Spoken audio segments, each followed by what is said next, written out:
Yeah. Look out your window. Knicks fans is on your block. Y'all know the Knicks run the city. Pull them shades back. Look out your window. Look down there on the block. That's Knicks fans right there.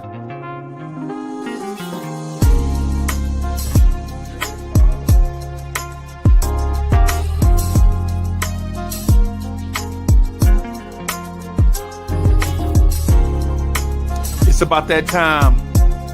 It's about that time of the week where you get ready for your work week with the man that is so smooth. He does not require a chaser. Your main man, the real, still the real Anthony D. And your main man, Jersey's finest, the hood representative, Uncle Freezie. Yo, party people in the place to be. What's good? It's your number one chief rockin' Knicks Universe, your main man, Uncle Freezie, and I am joined by the man that is so smooth. He does not require a chaser. Anthony D is in the building. What's good, Anthony D? Bim. Good morning, sir. Uncle Good morning. Freezie, what's going on here, brother? Smooth out this morning? Well, you just come from Bible stuff? Out here looking like, is that a Carl Thomas sweater? God damn it. What the hell? Man, that's my bro right there. No, I told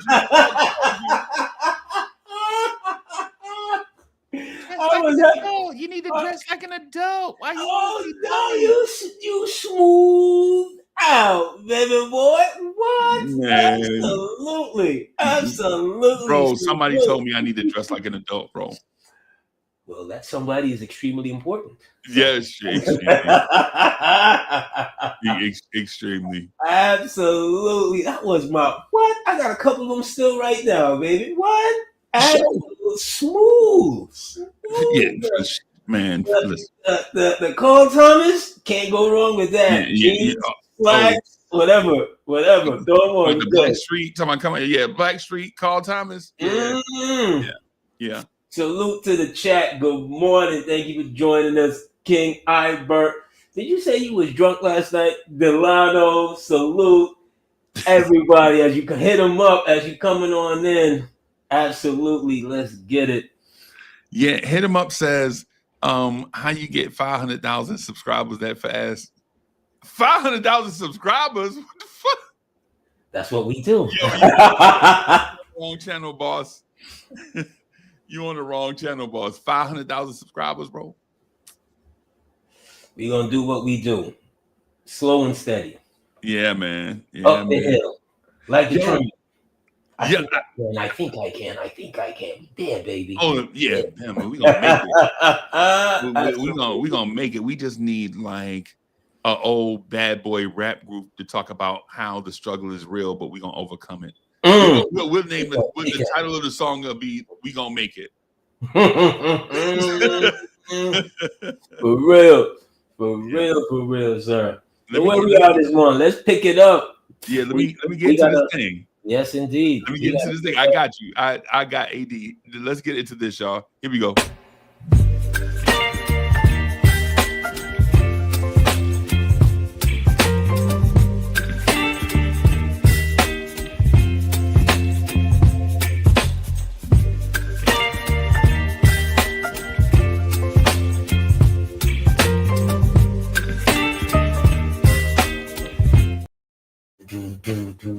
Hey, Anthony D, what's on your mind, bro? Let me get serious right now. Disrespect. And I mean blatant disrespect for the icons that paved the way for the newer generations. A couple of weeks ago, we kind of touched on Anthony Edwards, saying he didn't want to be the face of the league and why, and was given his so forth. So I'm sure everybody in the world and space has seen what's going on with LeBron and Stephen A. and so forth, and the cattiness and the back and forth nonsense between men looking like they're trying to fill out the next skirt, right? Right. But in the cattiness of it, LeBron goes like, I think he was talking to me. I think he was talking to you. I think he was talking to every Knicks fan who's of a certain age who appreciates not just Knicks basketball, but basketball. When you're hearing things like Giannis would have scored 250 in a game, really? How come Wilt didn't do it? Mm-hmm. How come Kareem didn't do it? Yeah. How come Elgin Baylor didn't do it? Baylor, bro. This is what happens when in a fight, you just reach and you grab and you flagrantly disrespect your best friend's grandmother. Yeah. Yeah. Right? When you know damn well you're going to be sorry when it's over. When it's over. In a few minutes. you're going to be really sorry. Yeah. Right? As if you are any more athletic than Dominique Wilkins, who played in the 80s. Or Elgin Baylor in his prime. What are we talking about? That man at 6'5", averaged 19 rebounds one season. And with not one hair out of place. Okay.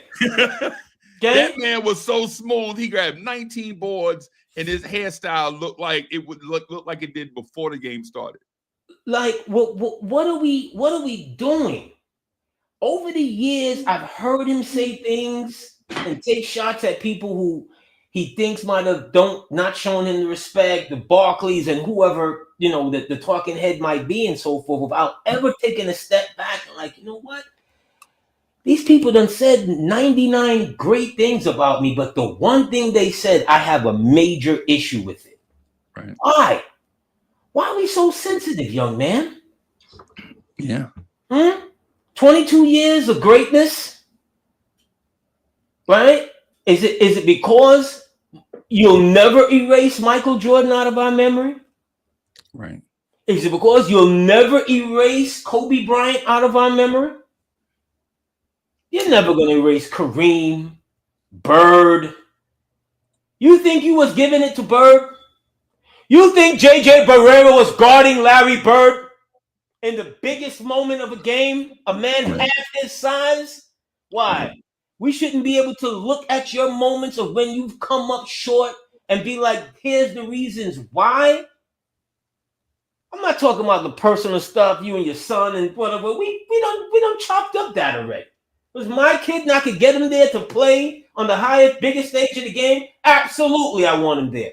Right. But here's what? Criticism goes with that. Yeah. Yeah. Yeah.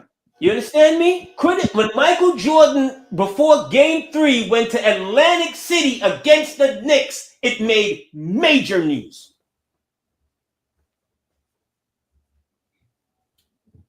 So what? The game should revolve around you. The analysis should revolve around what you want to talk about. I heard about 6 or 7 years ago. They were asking him something about Michael Jordan. I think he was saying, he acts like, Jordan did everything. And he was scrutinizing, I think, the 93 finals between Chicago and Phoenix and that Game 7. Oh, Jordan didn't hit the shot. They act like he did everything, right? And in his ignorance, when he was breaking it down, somebody put video behind it, the play that he was talking about. What play? What game, Freezie? What hour? What moment? What minute can anybody would have ever decoyed Michael Jeffrey Jordan? It's all about him. The reason Paxton and what's the coach of Golden State? His name is got those shots was because the man is in the building. Right. Yeah. You understand? Out of your sheer ignorance, because you didn't watch those guys play. You didn't ask for people to give you footage of those great players to find out why they did this, why they did that. You know, when you hear stories about Kobe and he's hanging out with Reggie Miller and he's asking Reggie Miller, well, how'd you get the turn off the left leg and the step back and you faded like 5 feet? And, you know, everything about that person's game who came into the game 10 years before him, he wanted to know. And that's an old head, right? Yep. So what's on my mind? What's up with the disrespect for the cats that paved the way? You don't have big contracts without those guys. Right. See what I'm saying? Those guys forced the media, the NBA Association, to put the finals, on prime time. It was tape delay. Not that long ago, Freezie. This is not even 50 years ago. Right. Tape delay. So what's on my mind? What's up with the disrespect, young brother? And those of you who are following him and think he's whatever he is, the game didn't start in 2003. No, it didn't. So that was on my mind, brother. What's on yours? Yeah.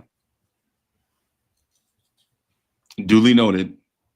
So like it's just some of these the lost players, the Tom Chambers, you know, guys who could really get buckets.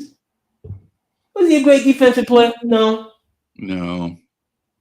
You want to take a look at Jack Sickler's Game 7 against Washington, 1979?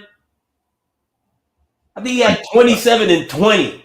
A jump shooting big. Jump shooting big. Bro, that's what you remember a few years ago when you asked me how come I keep bringing up names like Jeff Rulin? Remember that? Yes. And the reason being is because guys like that were so great at a thing during their time. And even if their time was short, like maybe even if it was a 4-year window, like a Rex Chapman. You remember Rex Chapman? Oh my God. Even a Drazen Petrovic, right? You remember my guy from the Utah Jazz, Jeff Malone. You remember the back Jeff Malone and John Stockton backcourt? Man, John Stockton got so many assists because all he did was gave Jeff Malone the ball and got out the way. Right? You feel me? Few guys, Freezie, since I've been watching this game that you hear players talk about it, was like, yo, Drazen was like, yo, I got Jordan. Give me the ball, DC. I got him. I remember games when he was giving the guard the work. Yeah. When you couldn't guard that shot. Get Drazen in today's wide open, come across the half court. 36 points a game. Oh my God. Yes. Bro. Yes. 36 points a game. And he had a move that people don't remember. But he had the drive and stop move. Like when he would get you going full speed and just stop on a dime. And you knew this was coming. And you still flew by that. And you were gonna fly by like the jumbo jet 787. You were man was wide open. How is he always open? Because he got to move. You know, when you set screens for when the guard used to run to 2 or 3 screens, you don't see that today. Nah. Consistently making you have to run. Your defender has to run. Like the defender's not a bad defender, but he got to run through 3 7-foot guys. Yeah. And everybody knew how to screen. And can you remember running through a Mark Eaton screen? No. 7 foot. I remember getting smashed on Mark Eaton screen. Mark Eaton screen. You know, yeah. The lumbering redhead for Mark Eaton couldn't play in today's game, right? Yeah. He has no offense, whatever. And he was an old rookie too. Remember, he went to UCLA, went on the Mormon mission, all that stuff. But if I needed a big shot, Freezie, and if I needed somebody to set that screen, I need Mark Eaton. I need Mark Eaton, bro. Or Rick Mahorn. I'll take Rick Mahorn also. Yes. Another name people forget about, lost to history. Because these guys, they didn't watch or heard a name and said, let me go look that name up. What's that? Who's that? Sidney Moncrief. Who's that? Let me go look up Sidney Moncrief real quick. Yeah, man. Let me go see why these old heads are calling him. Let me go look up Joe Johnson real quick. Let me look up Lafayette Lever. Let me go look up Fat Lever real quick. Yeah, man. Oh my gosh. There's too many guys. I got one. Let me go look up a young Doc Rivers. Young Doc. A super athletic point guard that kind of like combo guardish. Jalen Suggs. Jalen Suggs is Doc Rivers. Reminds me of reminds me of young Doc. Doc not as offensively talented, but I see the comparison, right? Absolutely. Doc would dunk more than this kid. This kid could shoot. Like you've never looked up Doc. You know what I'm saying? You've never looked up some of these great guys that you think because they played in the 70s. You think Walt's 36 and 7, 36, 19 and 7 is made up? Bro, that's why I keep trying to. How do you get a love for the game if you don't have any kind of recollection of the game? Bro, that's what I'm saying. That's why when people leave Clyde Frazier out of the greatest point guards of all time conversation, I'm like, how? It's ridiculous. He is the original two-way point guard. Yeah. Original. It's ridiculous. Bro. Josh Hart just broke his record 50-something years later. Right. Right. And he breaks it because of what? Accumulation. Yeah. Yeah. Accumulation. Because he's not the lead dog having to average 20, getting 10 and 10. No. He's a part of the core averaging 13, 10, and 11 on those nights. It's a difference. Like those guys really, when you think about it, Freeze, those guys really paved the way for a long time. The NBA salary, it was kind of like stagnant for a minute, right? Really was. Yeah. Remember when guys started making real money and Boston was trying to pay Larry Bird and they had no money to pay him, right? Boston in the league came up with what? The Larry Bird rule. The Larry Bird rule. How the hell do you think it got here? Right. Overnight. Chad, listen to what AD is saying. The Larry Bird exception is a rule that was created over the telephone. Yes. The commissioner called all the owners and said, if Larry Bird goes to Indiana, the league will go under. And he was right. He was, because nobody wanted to see Lakers versus Pacers. No. Who wants to see Lakers versus Pacers? And then if Larry Bird would have left, you would have never seen the blossoming of Reggie Miller, because Reggie Miller was a rookie on that team when this thing happened. You wouldn't have seen the Rifleman, Reggie, and those guys, Detlef Schrempf, come into their own for a player who's now on his downside. Yeah. Overnight, they came up with a rule. Yeah. Why? Because of that man's greatness. The reason why y'all say bird rights is because of what Anthony D is saying right now. What are we talking about? The reason why we say the term bird rights is because of Larry Bird. We're listening to these knuckleheads. The report went in the paper. Larry Bird says, I want to go home. I want to get paid. And you know what I'm saying? What I'm worth. And stop the press. It's like the DJ took the needle off the record. Hold on now. What are we doing? Right. You see what I'm saying? Like you just forget the work. And some of the accomplishments that we talked about with Patrick Ewing last week, and I know everyone, we're gonna get back to the top 20. We ain't forget, right? Yep. Here's one that we left out. 1990. When did they make the Sprewell trade? 99, right? Yeah. Before they make the Sprewell trade, the league is locked out. It was 90. It was 98. 98, right? Going into the 99, right? Yep. Right. The league is locked out. Yep. Everybody is taking their whatever. Who's president of the Players Association that year? It's Patrick Ewing. Who was making the highest salary per year that season? Patrick Ewing was making $18.9 million. The league missed half the year. He gets half his salary. Yeah. For what? For the players to come.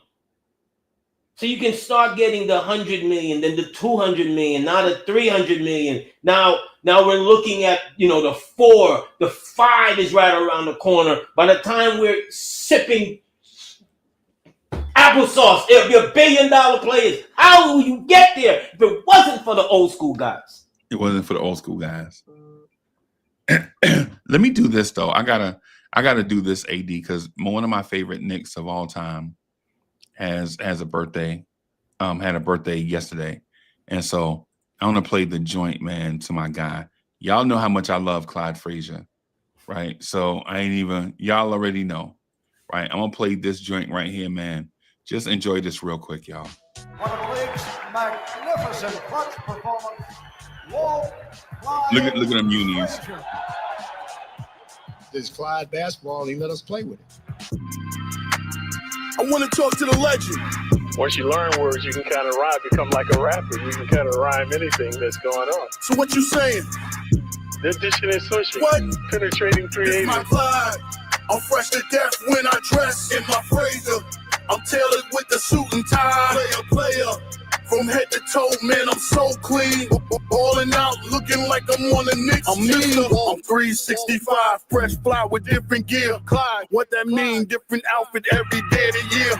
I'm the one that brought the G when they made the Q. You get it?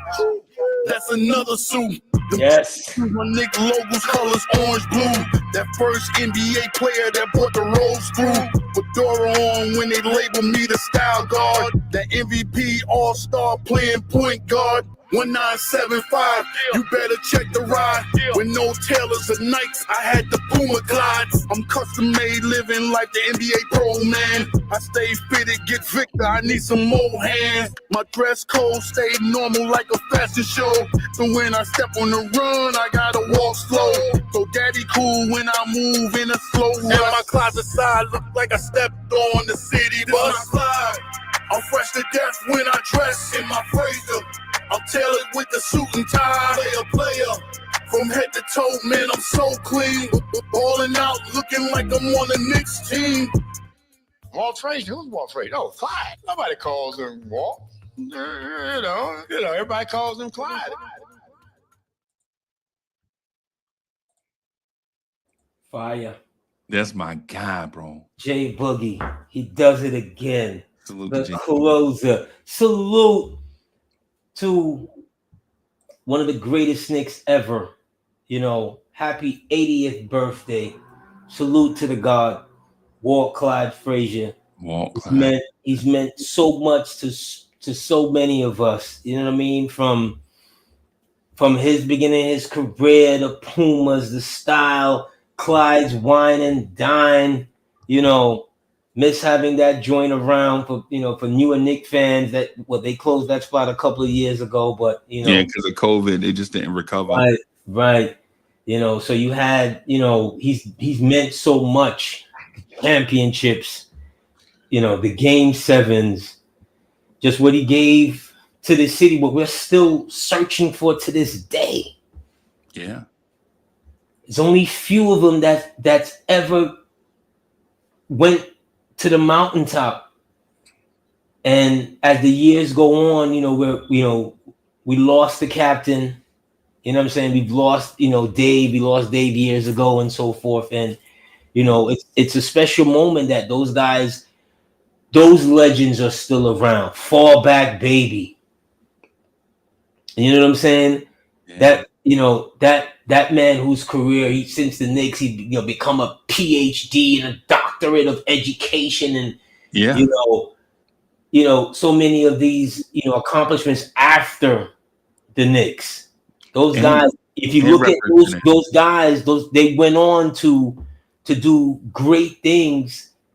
I don't want to say the championship necessarily propelled them, but I'm sure it didn't hurt.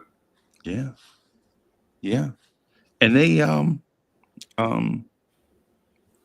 to mention to add on to what you're saying, those guys went on to represent the Knicks and humanity in a way that was respectable in an era where people thought jocks were dumb.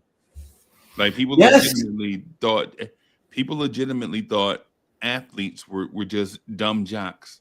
And these guys stepped to the forefront and spoke to a nation in a world, and they represented us in a way that was not only empowering, but palatable, right? Excuse me. So they represented us, made us proud, and then they represented us in a way that we could understand what they were saying. Yeah. When the athletes, to that point right there, Freezie, it's the reason why a Draymond Green can have a podcast today. Yeah. And create what he calls new media or whatever. Yeah. When the athletes of those days stepped out and got a segment or a whole show, right? Yeah. Joe Namath had the Joe Namath show. Yeah. Right? There was TV shows like The Greatest Sports Legend. Yeah. Right? In dribs and drabs, as the athletes are starting to show that they can do more than, stop, drop, roll, and shoot. Right? Yeah. They had a perspective. The perspective was never without style. Yeah. They didn't even get. Can you imagine Joe Namath saying some crazy stuff about Lyle Alzado or whoever, or Buck Buchanan at the time for the Chiefs? Something crazy? Yeah. No. Right? Because they looked at him as, at least for the AFC, that's the man. Yeah. Right? Yeah. And if I get on his platform, you know what I'm saying, it's only gonna boost me a little bit. Yeah. Right? Because remember back then, if you were lucky enough to get an advertisement, maybe you got paid $10,000. Maybe. Which is super money back then. Yep. Yep. Right? Yep. You didn't take it for granted that money was necessarily going to be there for you. All of these things that I just mentioned, it's the old school gentleman. Yeah. You know what I'm saying? Guys used to have to, in baseball, at least I knew this, and even in basketball, when the season was over, you had to go get a job. A real job. Not a job. Not a job like Uncle Freezie has. Not a job like Anthony D has. These dudes had to go get a job. A job. They had to work. You know, you hear stories of, the old ABA guys are next speed to the bank to cash the check because the check gonna bounce. Yeah. Yeah. You played 6 months of basketball, 6 months you went and got a job. 6 months you were a teacher. It's an insurance person. It's why when you look like further into Mommy, some man named Jackie Robinson at the door talking about insurance. We're talking about insurance. Real talk. It's why when you look at like certain pairings, like families that intermarry, you're like, oh, why did she marry that guy? Oh, okay. Her family's for money. Your family's not. So Right. here's the natural connection. I'm a superstar athlete. I help their brand. They help me. Yeah. Voila. Right. It's been going on. This has been happening for millions of years. I mean, it ain't even... That's how those things were working. The athlete, That's me and Miss Mocha. That's me and Miss Mocha in a nutshell, just like what you just said. You see what I'm saying? You understand the athlete back then, they just weren't like Clyde and those guys like made a new. You would have called Clyde the first baller, right? In a modern term for the NBA, nobody wasn't doing it like him, like that. No, nobody was doing it like Clyde. Nobody was doing it like Clyde. You know, everybody didn't have a sneaker deal. Bro, everybody wasn't charismatic. Remember when the Adidas made the Kareems that had his likeness on the back of the Adidas? Oh my God. Where do you think those things come from? It started from those guys and the chances they took and relationships that they had that broadened who their total portfolio was. Kareem is in the game of death. Yep. And not as a stand-in neither. He deserved to be there. When Kareem kicks Bruce in the chest. Yeah. Kareem sitting back with the shades on. And Bruce is like, I don't even know how I'm gonna. Let me run up on him. Chop! Right. Not gonna happen. Right? And then you're seeing the cinematography when he gets up. Kareem is 7'4". Bruce is 5'3". Yep. When you're watching him and Kareem is like, letting the legs out. I mean, athletes didn't get opportunities like that before. Right. And since you got Kareem in Airplane, Jim Brown in 100 Guns and all these different kind of movies. These guys paved the way for you to be able to stand up there and tell them they wasn't shit in their face. Yep. Yep. Fred Williamson, the Hammer. Remember that? Yeah. Fred Williamson literally left the Super Bowl after he got absolutely clocked and missed half of the game. After the Super Bowl, Fred is like, I'm going to Hollywood. Yep. Yep. Yep. And made it. A black man in the 1960s literally charting his own course. I'm going to Hollywood. Yep. Yep. You know what I'm saying? You got to put some serious respect on the men and women, before you. Yeah, you're bigger, you're stronger, you're tougher, you're eating more than, ramen noodles and Captain Crunch. You can literally afford to spend $2 million on your body. For some guys way back then, that was like a 10-year deal for them. Right. Yeah. Yeah. For now, you to come back and say, well, they wasn't ish. And not to mention, AD, so here's one of the things I just want to say. So real quick, hey, congratulations to our brother Corey Lee, man, with the birth of his grandson. Salute, man. Congratulations. Salute. Corey Lee, I'm just saying.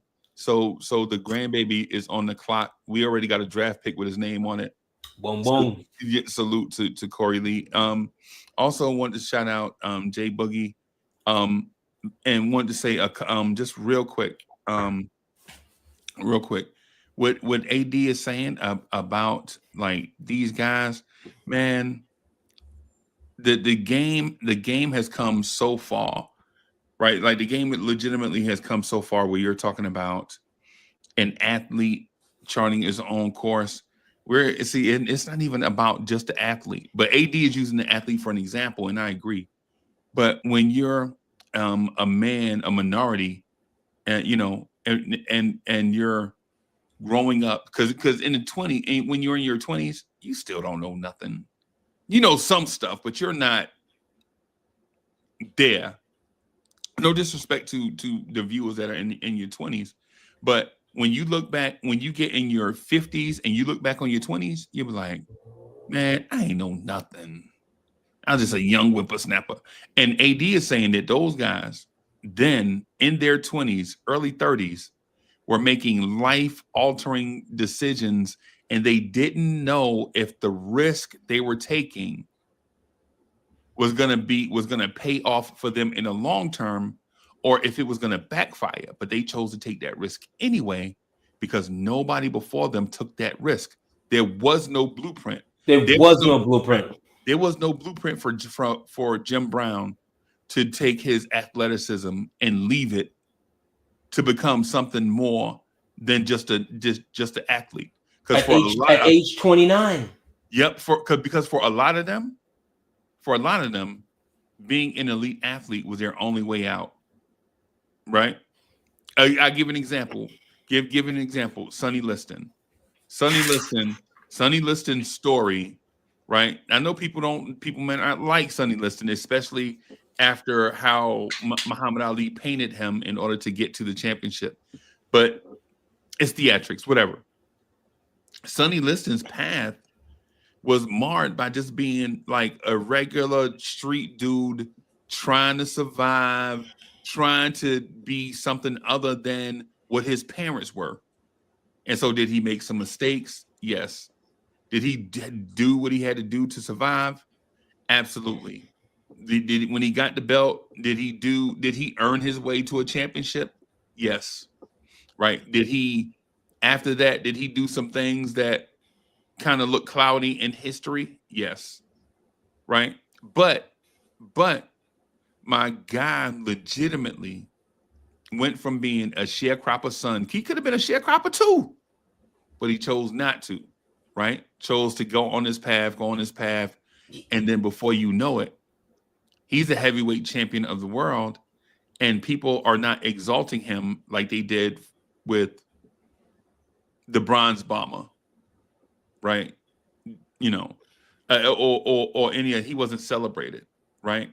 And so, you know, we make these other decisions, right? And so, and not to veer too far away from the greatest Knicks of all time list. But what Anthony D is saying is poignant. Like, these people are trailblazers, and they should be held in that esteem. So for LeBron, gotta respect them. Yeah, for LeBron to say Giannis would score 250 points in the game in the 70s, LeBron, that just let everybody know that you were born in the 80s. You were born in the 80s. That's why you would say something like that, right? Because I watch LeBron on a nightly basis complain about every call known to mankind, and then say that guys from this era could play in the 70s, where was no blood, no foul. What are we talking about? They just wasn't here, Freezie. They just wasn't. And you show your willful ignorance. You know, HRMX great. I'm glad you said that. Yeah, Jack Johnson really was the blueprint, but for so many reasons, you know, we weren't allowed to aspire to be a Jack Johnson. You know what I'm saying? Like, things, we're not gonna, you know, veer there today. But those guys, the sacrifice, Freezie. Can you imagine Michael Jordan saying those kind of things about Dr. J? He would never. Never. Right? They said when he met Wilt for the 50, the top 50, and somebody was like, yo, you just saw Wilt and Mike veer off by themselves in a corner. Right. And Wilt was telling them, I got you, kid. And Mike is like, no way. He's like, no way. And Wilt is like, look at the record books. Yeah. And Mike is like, look at these rings. Right. But that's as far as it's going. Right? Yeah. That's as far as it's going. The disrespect is not, if it never formed, and if it did, he would have known. Look at all those years. Wilt tortured Kareem in the public. Yeah. Right? Not like today, but Wilt would consistently, you couldn't do what I could do. I could high jump, triple jump, volleyball. When did Wilt tell a lie though? When did Wilt tell a lie? Like when Wilt said, "Yo, I played against the Celtics dynasty," he wasn't lying. He wasn't. But to hear it from him, the big guy talking about the big things, a lot of people at that time and now is like, well, you were the big guy. It doesn't matter that statistically, on all of Wilt's shots, 70% of those shots were fadeaways. I read that like 5 years ago. Yeah. Can you imagine Patrick Ewing looking at his shots and like 70% of his shots were fadeaways or jump shots? Right. No one there because they just went in. When you see the Wilt highlights, though, what do you see Wilt highlights? When Wilt is scoring, what do you see? It's everything. It's everything. It's the finger roll, 7'2" guys doing finger rolls, the big dip hook, the half hook, the wide hook. Ask a 7-footer today to even attempt a jump hook is like you're pulling teeth. How about Wilt Chamberlain's footwork? Come on, man. These things that these guys gave to the game, that for the head of the game, this is why the game is one of the reasons why the game is having a hard time propelling itself to the future, right? Because you're signing $200 million contracts and you mad. Yeah. Are you mad, son? How can you be mad? You know what I'm saying? You signed a contract that's going to feed your family, unless they decide to, Yeah. Why you mad? Yeah. They mad over minutes. Like, man, I was supposed to play 30 minutes. They playing me 28 minutes. Bro, them checks still, that direct deposit is still going to hit. You know what I'm saying? It's like the things that when we were younger and the guys were fighting to play minutes. Yeah. Right? Fighting to play minutes. I think, that was the thing. Oh, he ain't better than me. Why is he playing above me? Yeah. Right? I hear these guys talk about when certain guys were in front of him, the Jeff Teagues of the world, when he talked about who was in front of him, talking about, yo, why is he in front of me? Why is he in front? Then when you get there, all of a sudden, you don't want to play the minutes anymore. Yeah. AD, let me ask you this, because I have been waiting all week to because you said something a little while ago, and it was like a rock in my shoe off rip, right? When you mentioned how guys were great, and we were talking about how guys were great for a stitch of time, and we don't talk about how good Bernard King was from 1982 to 1984. But what I wanted to talk about at the end of last week's show, we briefly talked about Carmelo Anthony and his greatness. Remember how we ended last week's show? Yes, we mentioned his name and we didn't really get to get into it. Right. I'm almost willing to say that Carmelo Anthony is a top 5 Knick of all time. And me saying that, right, is not because I'm Carmelo biased. Because I love Melo, but I also love team basketball. Right. So my thing is always, I'm always conflicted when I talk about Melo, because I think Melo is a top 75 NBA player of all time. Yeah. Right. I don't know if his name will ring bells like that as time gets away from us. I think he's going to be shuffled into that George Gervin, Alex English, Dominique Wilkins category of he was a great scorer, but his team never won championships type category. I don't know if that's fair. I think the opposite, because we're now in an offensive heyday. Right. Where everything is about the offense. Melo wasn't, a defender. Nope. At times he gave effort. right? He could rebound the ball for his position. Very physical. But offensively, as time goes on, I think he'll look even better because for his position, whether you're thinking the 3 or the 4, right? There's not many that I've seen or heard about that had the entire offensive repertoire. You know, you didn't have to tell Melo to be physical. When you hear the Paul Pierces of the world talk about, look, when I was going to go up against Melo the night before, I had to get rest because Melo just he's naturally a big boy. You know, naturally the elbows, the jab. You know, when he's down there posting off of you, when he makes that, you know, that Kareem the Hakeem like spin into the lane, his left shoulder, bang, is backing you away. He's naturally drawing, you know, space. Right. You know, when D'Antoni was here, he wasn't a 3-point shooter at that time when D'Antoni was first here.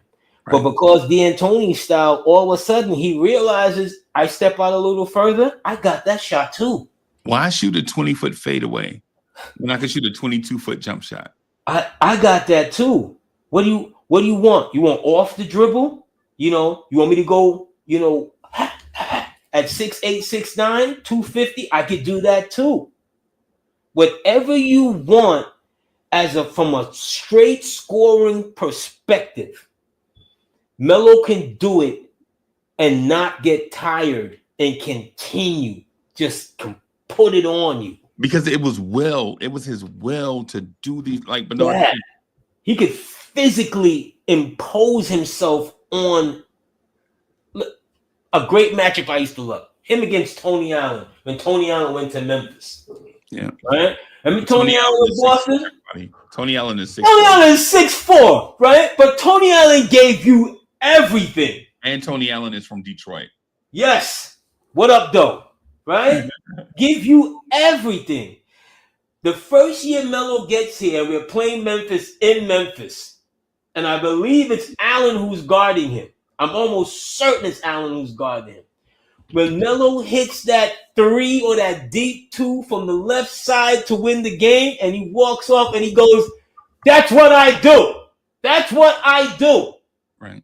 Right? It was like, oh my God. As a Knicks fan, Freezie, I think I celebrated that now like we won the championship. I was like, oh, dear God, we've got him. We've got one.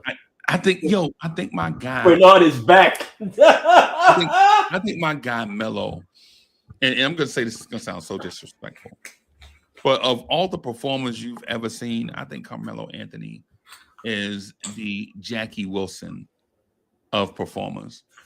Like when you see it, it's like poetry in motion. But when you step away from it, you may have to be reminded of how great a song Your Love Keeps Lifting Me Higher and Higher. Right. Because if you don't hear that song, you go like higher and higher. Your love. and so they wasn't on drugs. Where the hell you get that rhythm section from? it's like when you beat a kid, you put him in the corner. Ain't doing that. Right. Where you get that from? Bro, we forget about the great Jackie Wilson, right? And I think that's where that category where Melo is, because people speak so much to Marvin Gaye and James Brown, even Prince, Michael Jackson, all these performers, right? And there are guys like Jackie Wilson that when they did it, not only did they do it at a high level, they made it look pretty, right? And that's Melo. Yeah. Melo is in that category. Melo, if y'all watching, I'm not a fanboy or whatever. I'm just telling the truth the way I see it, right? I'm just telling the truth like how I see it. Like my guy legitimately, not only did he do it at a high level in crazy circumstances, but he made it look pretty while he was doing it, right? Like Jackie Wilson. You watch a Jackie Wilson show, bro? Not one hair out of place. No, the splits, the dropping the microphone back behind you, turning around, catching and all that. Come on now. And not even losing your cigarette. And not losing your face. Freezie, I thought we were going to win a championship with Carmelo Anthony. I thought so too, bro. Freezie, I absolutely, when we got him here, he's 26. You know, his birthday's a day before mine. So we had like 3 months before he's turning 27. Right. I was just like, this, we're going to do right by him the way we didn't do right by Bernard. Yeah. And when I hear these guys, like the other day, I'm watching a podcast and Chris Mullin, I think it was on Up in Smoke, and he was talking about when he was general manager of Golden State and how they built that team with, you know, him and Jack and B. Diddy and all of them. Yeah. He basically gets a call from Donnie Walsh, who's general manager in Indiana before the geriatric one gets to us, right? Right. And Donnie Walsh is like, I want to see these guys, because he was also trying to get our tests. Yeah. Right. I want to see these guys land in a good area. Indiana, we can't have them back. The stigma, the this, that, and the third. And basically, they're able to get pieces that's going to help them make their little run as they beat, you know, Dallas and so forth, right? Yeah. When I sit back and I literally hear Chris Mullin just basically saying he got these pieces because of the relationship that he had with Donnie Walsh. And I'm like, God damn it. You have Carmelo Anthony on your team. 26 years old. Yep. Gets married to the beautiful Lala. Lala. Chris Paul is at his wedding. Yep. Stands up and says that we're going to form our own big three in New York. Freezie. Yep. Yep. Somehow, some way, it doesn't happen. Somehow we fuck it up. Somehow we fuck it up. You can't tell me it's this hard to build these things when these guys are working in collusion behind when they want to be together. When they want to be together, Freezie. Yep. These guys are working. It doesn't matter what new salary situation or whatever. Every few years, there's always going to be a change. But behind the scenes, when they want to put the championship together, it can get done.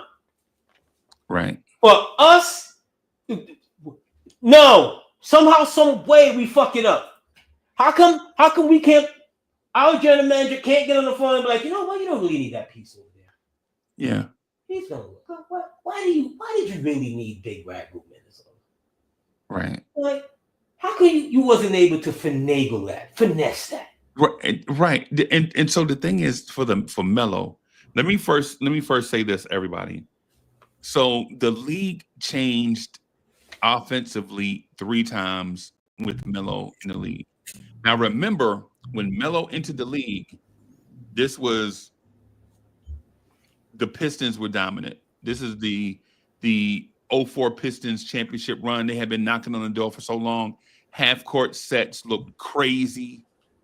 You remember how poor the spacing was? Oh God! And when teams only had like one real shooter on the floor, and you knew who he was. Here comes the shooter.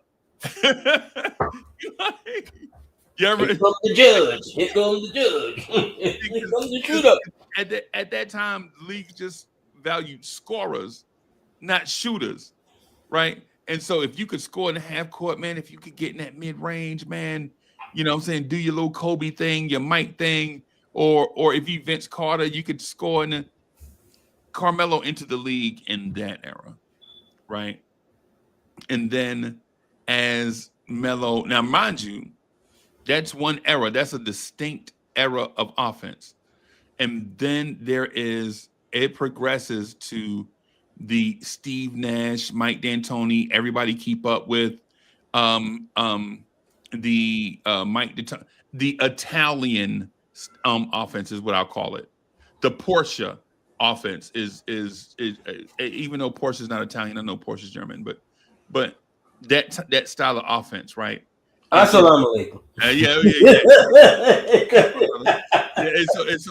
and so you watch other teams develop other offenses, like San Antonio develops the Euro style. Now you're seeing dudes going to the rim, taking all these wild steps with Ginobili and Tony Parker playing the Euro style, and that was a style, right? And then towards the end of Melo's career, it's bombs away from three, right? It's bombs away from three. Because remember, you remember when we had a shooter, we had one 6'10" shooter would do the thing with the belt when he made his threes. Remember that when discount double check my guy. What's my guy? He's on Knicks tape. Steve Novak. Oh my god. Yeah, that's what teams used to have a designated shooter. That man could flat out fling it, yo. Yep. From that corner. Whoo! Don't know where he came from, but he was such a nice piece, man. That team deserved another year. Yeah, it deserved another year. It deserved not to be the general manager at the time, and his name is skipping me. Right? Grunwald. Yes. When Grunwald was here, he had an aggressive mantra about him. Right? Because of that Knicks tape year, if you look on the team, everybody's over 30. I think Shumpert is the only young head. Yeah. Right? Yeah. And he's kind of pushing his chips all in the middle, but he didn't give them crazy contracts. Rasheed Wallace has what? He's had a half year deal, a 1 year deal. But let me say this about the Rasheed thing. Just real quick, the reason why I brought up the three different types of offense is because Melo's scoring ability transitioned through all those types of all those eras, and he was still an elite scorer through all those types of eras, right? But to your point about how the team was built, everybody got like a 1 year deal, right? And he's giving out these 1 year deals because the thing is with Amari's contract, we were kind of pushed into a corner because here's the thing that people forget: Rasheed Wallace retired with the Boston Celtics, right? Did he? He retired with the Boston Celtics. And yes. Yeah, he retired with the Boston Celtics, and he set out an entire year of basketball, right? The Knicks were begging that man for the entire time he was retired to come in. Come on, man, stop playing. You too young, Sheed. Come on, bro. What are you doing? And he had an impact. It was he who brought this.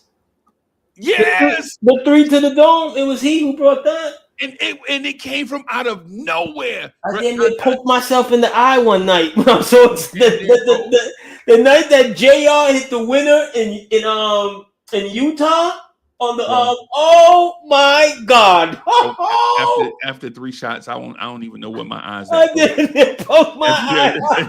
After three shots of that Jägermeister, bro, I'd be like, yo, I can't feel my face.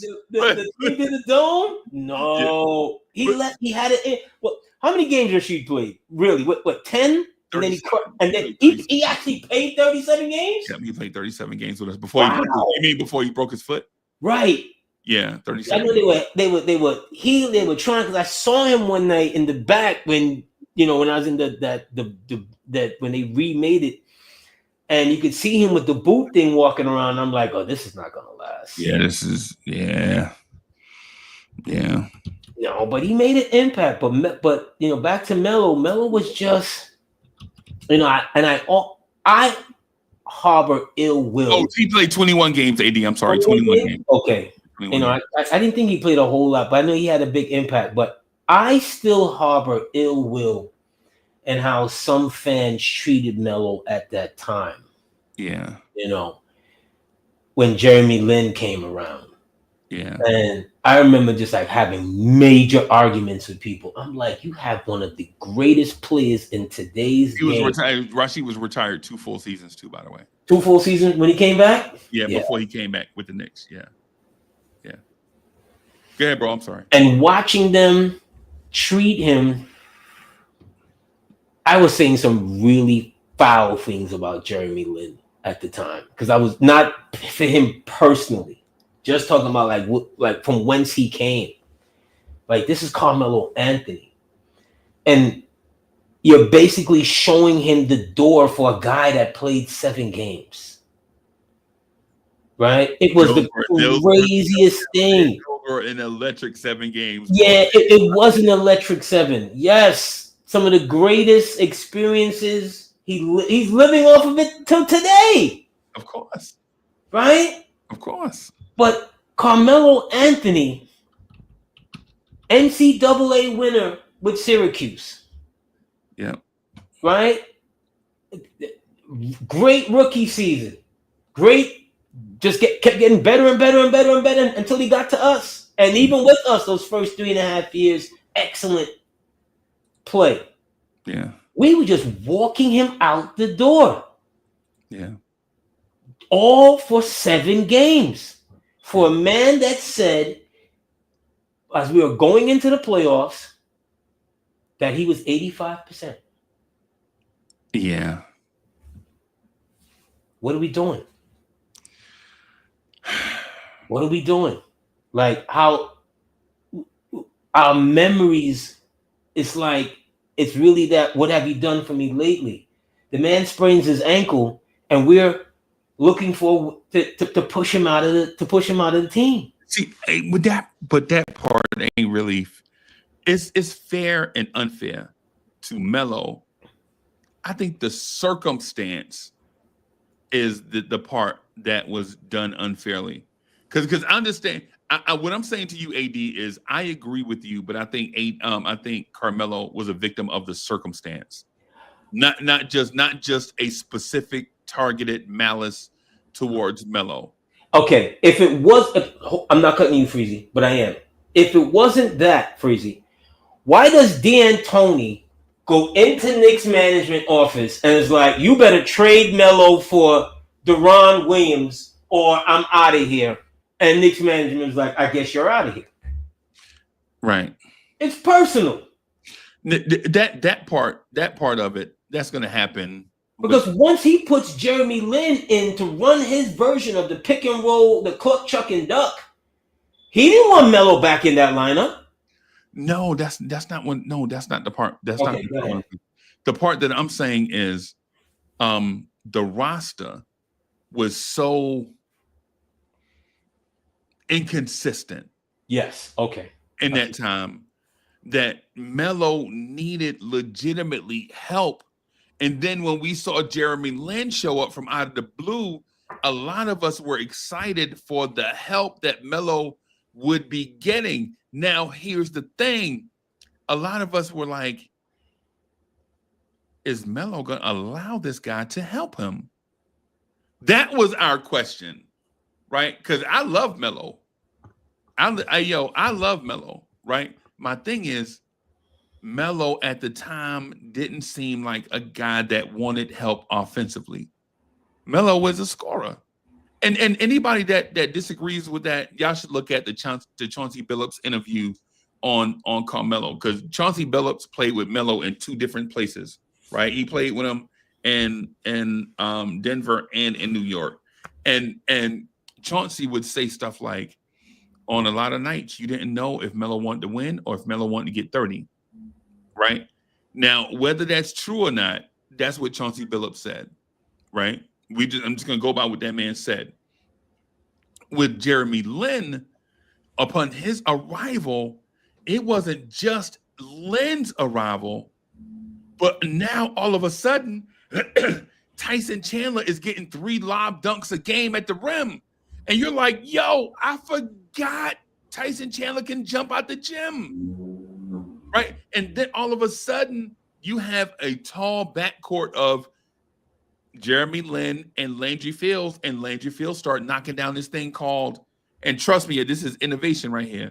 Landry Fields started knocking down this thing called the corner 3, and we're like, yo, we invented the corner 3, right? And so it's these things, like when Lin showed up, it was like the reinforcements showed up, and not only that, the players had a joy on their face when they played with Jeremy Lin that made you think, well, once Melo get back, this is going to be kumbaya. Man, we might win a chip if we can get the ball out of Melo's hand some and start spreading this thing around and let Lynn create better shots for Melo. But Melo's an ISO scorer, dog. Okay. And that's why that's our place of contention. Not that people just hated Melo straight away for the first random thing that came along. It was us thinking what this thing could be if all this stuff came together. Okay. I get that, but you're leaving out something. The Knicks fan base, a large part of the Knicks fan base did not want to give up the pieces that they gave up for Melo. I did. Right? When I would bring these things up, that the lockout was looming, that was a nice little team that I think was maybe a couple of games over 500, right? Right. Uncle Ray was here. Wilson Chandler was here. Danilo Gallinari, who hurt his back in training camp the first year he was here. Yeah, right? that was unfortunate. Yeah.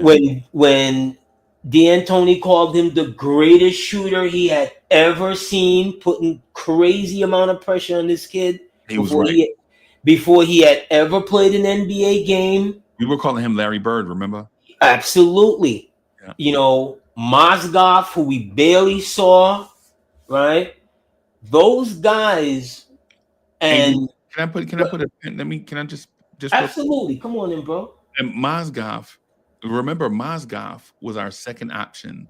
We wanted this center called Amir Ashik, right? Yes. And he wound up signing with Tom Thibodeau in the Bulls, right, over us, because yes. we wanted a tough defensive center to shore up that center spot, not only for a season, because that was our thing. After Pat Ewing, our center spot was a rotation of dudes all the time, like a rotation of dudes at center. Like every summer, you're like, well, who's gonna play center for us this season?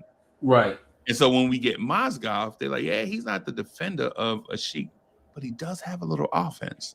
He had something. The young man had talent. Yeah. No question. Right? Yeah. Mozgov was the Russian center, and Ashik was the Turkish center. Right. But look at what we paid. Look at the price we paid for Carmelo Anthony. Yeah. The Knicks fan base, and I don't want to say all, but for a great amount of them, will go to their graves saying, oh, we could have got Carmelo Anthony in the offseason. We could have got Carmelo Anthony in the offseason. Nah. It doesn't matter that the owner had to circumvent the general manager, who was Donnie Walsh at the time. Yeah. Jersey, which is heading to Brooklyn, is looming. Yeah. Right? They're ready to be in the Carmelo Anthony business. Right. The owner meets with Melo, and then during All-Star weekend, when they allow the legal tampering, and he tells them, I want my money, I will go to Brooklyn. Yep. Yeah. The owner don't know nothing about negotiations. All he knows, he's 26. He's one of the top 5 players in the league at the time. Yeah. Okay. We need him. And Walsh is going, well, we got a nice little nucleus right here. Let's hold on. We don't need to really give up that much, blah, blah, blah. But the owner went, wow, you're fired. Because when the owner steps in the negotiations, you are fired. Yeah. Let's understand that. You know, it ain't no when we go back to my cubicle and wait for instructions. No, it's time to walk out the door. Right. And that's how Grunwald eventually gets in, because they didn't hire Grunwald to be the president, whatever. He was just one of the executives that was there. Yeah. And it's like, you know what? I don't even think he wanted the job. It didn't even seem like he wanted the job, bro. But when he took it, he became aggressive. Yeah. Yeah. Like, I'm here for this spell, and I'm a damn work like a dog during this spell. When he took the job, and Lynn decides to go to Houston, he immediately pivoted. He brought back Ray. Yeah. Signed Kid to a 1-year deal. Yeah. Signed these other 1-year deals, and then we have our 54-win season. So the Knicks pivoted from Lynn to a 54-win season. Right. Which, Amari wasn't really a part of, but we're not going to. but, yeah. So, but my thing with Amari, and maybe he's,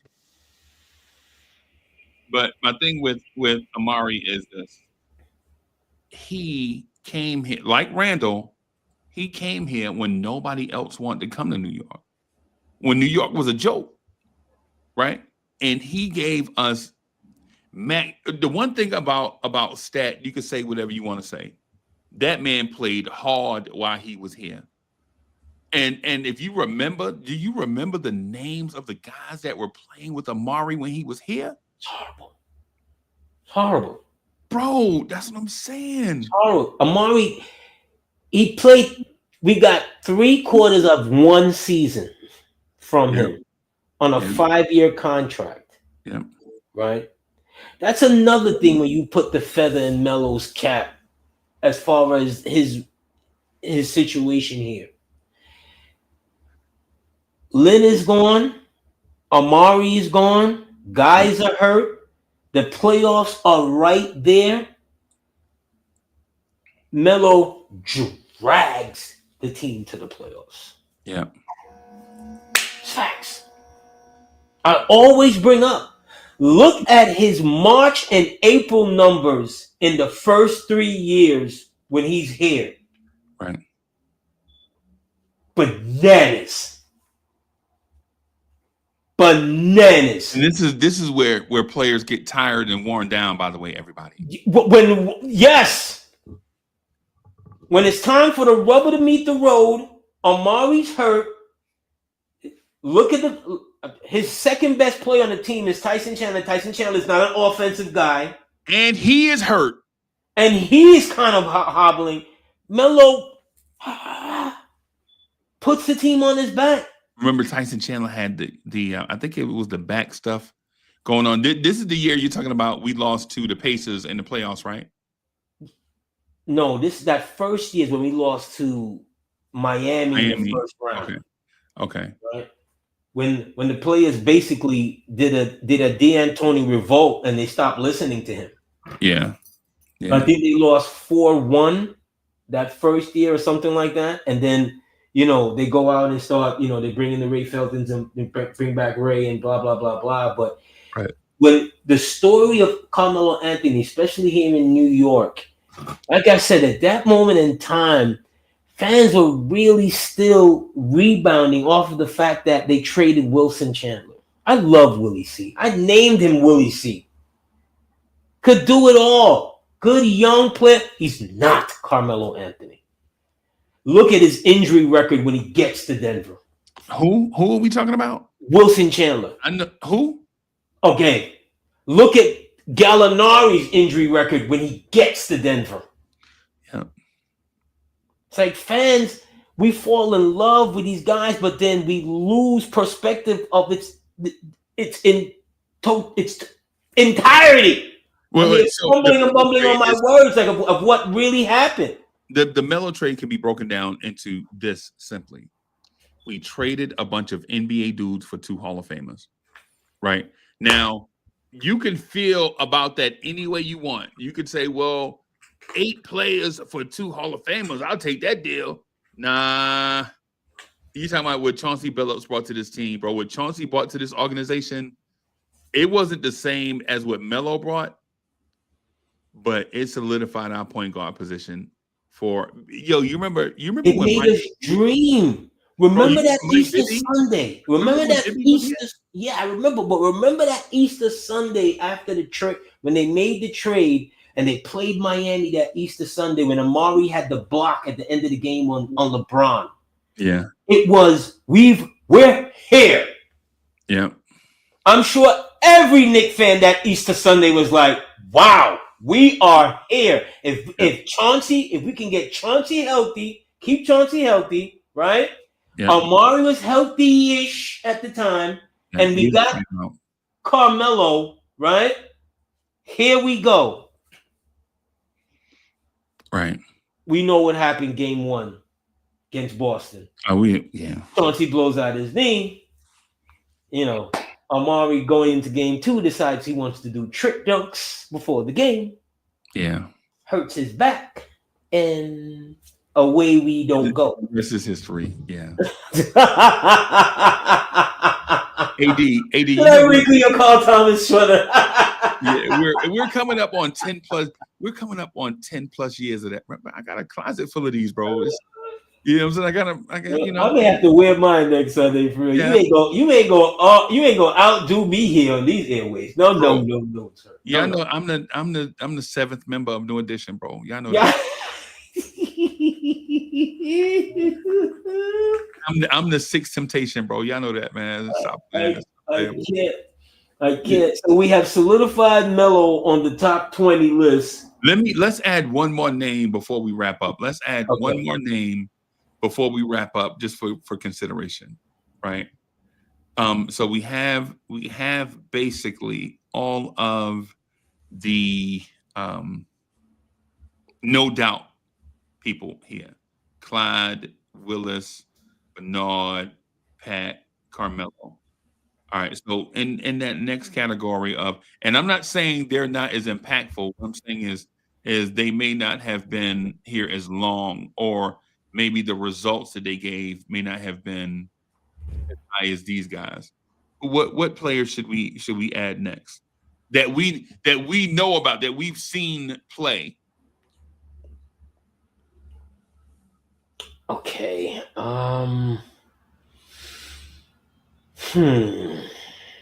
Yo, cause I want to add a name. And it's gonna seem so out of place. Well, you add while I'm because I'm about to go into my personal favorite bag. I think. Gosh. That's the name I want to add as a top 20 Knick of all time. Who? Oh, you can't see it. Okay, I'm gonna put it here. Let me share it. Mitchell Robinson. I don't know where this journey has started. Whoa! Relax. Wait a minute. Are you telling me that Mitchell Robinson is not better than Marvin Webster? I don't know why this guy does this to me. Are you telling me that Mitchell Robinson is not comparable to Bill Cartwright? Let me tell you who I was thinking, right? And I was like, nah, he's not a top 20. I was like, I'm gonna put Tyson Chandler up there. I'm like, no, I can't do that. You mean add Tyson Chandler to the list? He's not a top, but he's one of my personal favorites, but he's not a top 20 Knick. Remember, this is a name. This is a list of 20 people. Right. Okay. There's no ranking. Okay. So if there's no ranking, then Charles Oakley would have to be there. Okay. Let's add Oakley. I would have to put Charles Oakley there.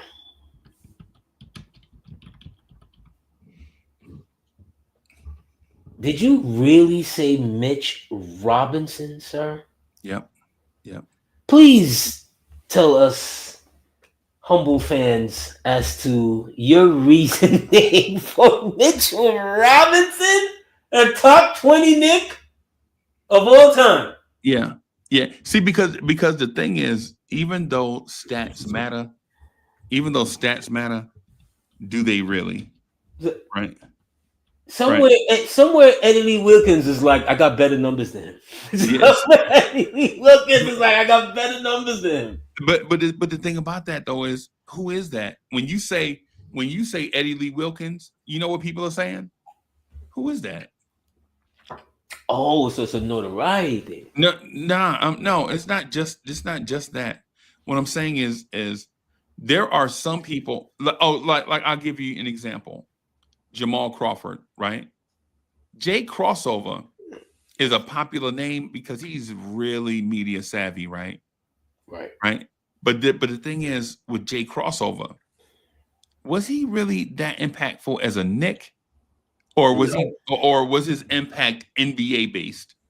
His impact is NBA based. When I think of Jamal Crawford, as talented as Jamal Crawford is, it's with a time of losing that I care not to remember. Right. And not only losing, but we look weird. Bad. We just, when they, and once a Knick, always a Knick. I get it. You understand? But when I hear him on the TV and when they're interviewing, well-spoken young man, very articulate. You remember, Crawford, when Crawford was here. Crawford was schizophrenic. Yeah. He could look like the greatest thing in the league for 4 or 5 games. Yeah. And then he could look like the worst thing you've ever seen in the league for 10 straight games. Yep. Yeah. He had a real beautiful jump shot. You could not play with his handle. He would make you look stupid. Right. But is he a shooting guard? Is he a point guard? Because he's got the point guard skills. Yes, he's really a combo guard, but he doesn't have the point guard focus. He'd be perfect in today's NBA. In today's NBA off the bench, absolutely. He'd be perfect, right? Because he didn't play defense a lot, right? And then, if Crawford is on this team right now, we're champions. We're not even discussing it. Right, because he could give you those random point guard minutes where Brunson can play off the ball and get spot up jump shots, right? And it's You know who reminds me of Crawford, but just a more focused player? What's my young man out in Sacramento? De'Aaron Fox. No, he plays on their bench. I think he went Malik Monk. Malik Monk. Okay. Always like Malik Monk. He reminds me of Crawford. Can do it all. Bench, start, can point, shooting guard, but it's like, what is his real position? Right. How is he more effective night in, night out? And like I said, I remember when Crawford, when they brought Curry over, and it was like, okay, they're reuniting him and Crawford. These are young players. Their futures are ahead of them, and on a nightly basis, they would do some of the dumbest shit. Bro, make you want to just. They would do some of the dumb. The game would be in the balance, and they would do. And they would run it. And they would run a pick and roll, and Curry would be at the top of the key for 3 late in the shot clock. And you wonder why Eddie Curry is that far away from the rim. And then they pass it to the wing and then get a shot clock violation. And you like, why? It was some of the dumbest shit. Some of the dumbest. Why are you picking up Eddie Curry, bro? Just some of the dumbest, most embarrassing basketball moments. And it'll be on national TV. Yep. That's the part that I was gonna. Yep, that's the part that I was gonna talk about. And here's the other thing. Both of them would be scorching hot, and then they would let Quentin Richardson take over. Oh God! Like, y'all are this man who decides to become a bodybuilder in season, right? This man is walking around with guns. He got guns on top of guns. I'm like, dude, you realize you playing basketball, right? And mind you, I'm a Quentin Richardson fan. No. I'm a Quentin Richardson fan, right? My thing is when you put too many young players together at one time, you're gonna get shit like that. Not just too many young players, man. It's like when Isaiah it's like he was making the worst gumbo of all times. He's just throwing things in the mix. Right. And hoping it tastes good. Hoping some salt can cover it. Yeah. They would, oh my God, why did you take me there? Yo, they would do some of the dumbest shit. They would make a player like Malik Rose, right? Who was a good, hardworking contributor with San Antonio, right? Isaiah Thomas decides to sign him to, at this time, a ridiculous free agent contract. right? To bring him in to kind of help to be that mentor, elder statesman. I've won a championship, right. whatever. You know how bad Malik Rose looked his tenure here? He looked out of place. It was like, yo, Malik, what? Dear God, man, ask a way out. I'm sure he was sitting on the phone. And I think he still works for the Knicks, right? Malik Rose. San Antonio, please come get me. Please. Please. He still worked for the Knicks, right? I guess he enjoyed his time. I guess so. Nondescript. It made a player like him who was a good NBA player, right? Could do things. He was the backup power forward, the backup center, could lead the break, could rebound. At 6'7". Yes, at 6'7". I don't think he was really 6'7". He's like 6. He's kind of like what's my guy? Yes, just one of those kind of guys that a good glue guy. But when you put him on a team that needed way more than what he had, that what he could give you, it was like, why did you sign this guy? Yeah. Eddie Curry's not listening to him. Right. No. Jerome James is not listening to him. Well, the cool thing is, so we moved on from them and then added Chris Duhon and Jarrett Jeffries, so that made stuff better. Exactly, Fritz. PJ Tucker. Yeah. That was Malik Rose. Yeah. Just a little bigger, but you put that kind of ball player with guys who don't have an agenda. Right. Selfish agenda. They don't have an agenda at all. At all. Right. Like Boston playing spin the bottle on your home fucking court. Yep. During the game, this is like third quarter. Game, Freezie. Bro. So when I see guys like him, I get it. Once a Knick, always a Knick. But it takes me to a place and I'm like, dude, you sucked. Takes me to another place. Takes me to another land. Bro, let me ask you this just real quick before we get out of here, before we wrap, right? Aretha Franklin, right? Bear with me, right? Bear with me, right? Bear with me. Aretha Franklin or Fontella Bess? Aretha Franklin all day, every day. Aretha Franklin over Fontella Bass. Aretha Franklin all day, every day. What are we talking about, bro? When is the last time you heard Aretha Franklin's Rock Steady? Rock Steady, baby. Probably about 2 years. Sets the dance floor on fire. Right. To this day. I'm not even talking. That's not even one of her. I ain't talking about RESPECT. Find out what it means to me. RESPECT. Take care of A and B. Rescue me. I love her, but I mean, come on, bro. Fontella back. But yes, I love her. But Aretha Franklin, she's one of the GOATs. Love her. Melly Mel, if you ever say that again about Shaka Khan meeting off the hands, Melly Mel, if you ever say, I love Shaka. Oh my God, I love Shaka. When Shaka was with Rufus, oh my God. And Rufus was a band's band, bro. All I could think about is Shaka standing there in them flare tight jeans with the belly out, just perfect flat. Like she could eat 10 Big Macs and still, oh my God, not getting an ounce. We talking about big hair Shaka. Yes. I'm talking about before Through the Fire. You know what I mean? Like we talking about 70.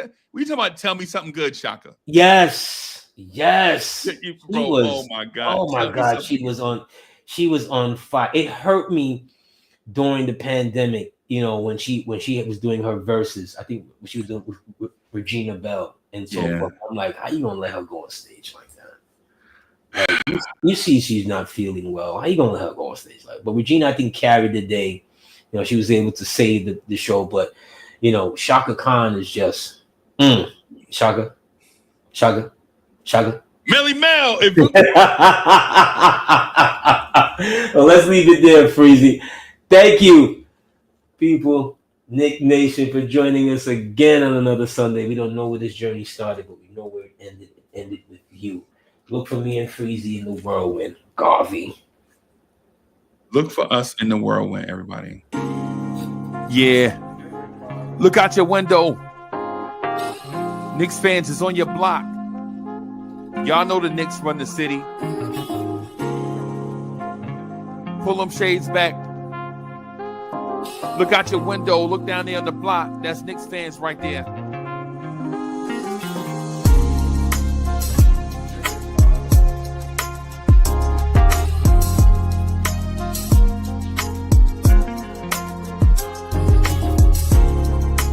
It's about that time. It's about that time of the week where you get ready for your work week with the man that is so smooth he does not require a chaser. Your main man, the real, still the real Anthony D. And your main man,